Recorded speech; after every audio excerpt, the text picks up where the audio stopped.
Hello and welcome to Instablogs Global Report. This is Sukhmani with fresh updates and more citizen voices from all over the world.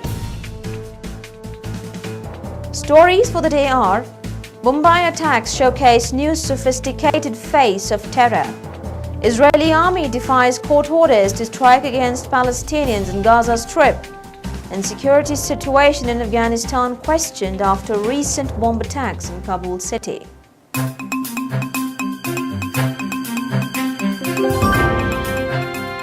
The brazen attacks in Mumbai have signalized a sea change in the militant violence that has beset India, showing sophisticated planning different from the previous attacks.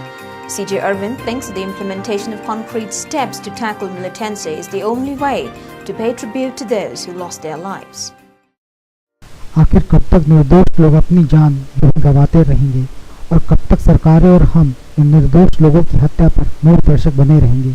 हमारी अक्षमता निर्दोष लोगों को मौत के मुंह में ढकेल रही है। मेरा मानना है कि सरकार को आश्वासन और झूठी सांत्वना के चक्कर में न पड़कर उस कदम उठाने के बारे में सोचना पड़ेगा।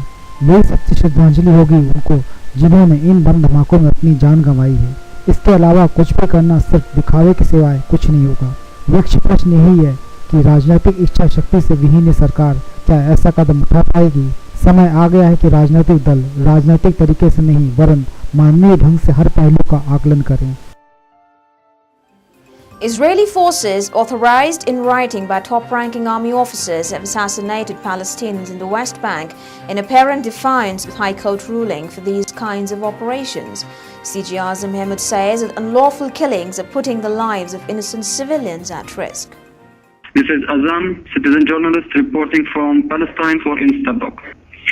New report published by Haaretz, one of the biggest and widely distributed newspaper in Israel, about Israeli army assassinating operations. Report said the Israeli army has been assassinating wanted West Bank and Gaza Palestinians in spite of the High Court of Justice guidelines. High level of military officials approved assassinations in the West Bank, even when it could have been possible to arrest the targets instead, according to the Haaretz report. This means, of course, a sort of a field and a quick execution process.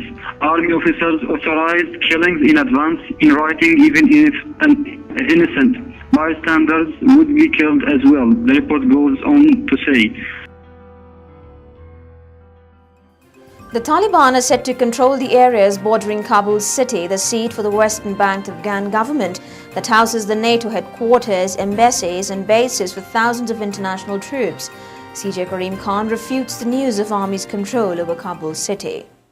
Karim Khan, citizen journalist on Instablogs from Pakistan. The news of army's complete control is now there in many leading news sources of the world. However, there hasn't been any independent confirmation of the claim. Natives of Kabul and Peshawar have failed to connect with their family and friends in their hometown, and the telephone networks seem to be out of function. Whether or not the army has actually gained a complete control of Kabul still needs to be verified by local residents of the area.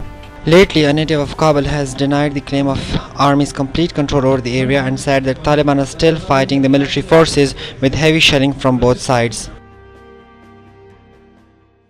If you want your voice to be heard by millions, let Instablogs be your choice. You can contact us at cj@instablogs.com.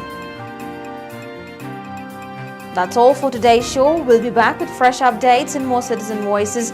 Till then, it's goodbye from the entire team of Global Report.